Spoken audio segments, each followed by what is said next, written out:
Morning!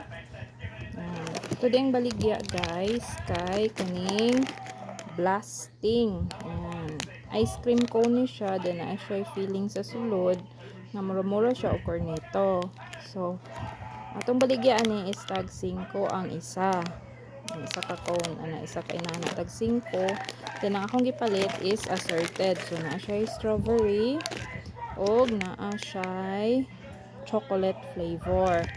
So, ang atong kumpra ani is 273.60 plus ang shipping nato is 61.86.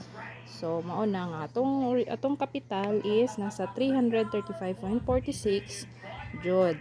So, mao na tag 5 ang isa kay 84 man siya kabuok. So, ang range niya is nasa 80 to 100 pieces because kay 1 kilo siya, pero so far sa paghihap na ko only 84 ra. So mao nang tag 5 ang isa. Ayan, dami na siya guys ha. Dayon sa tag 5 times 84 nahimo siyang 420. So iles na to ang atong kapital nga 335.46 mao na siya nga makaginan siya ta og 84.54. Okay, so palit na mo.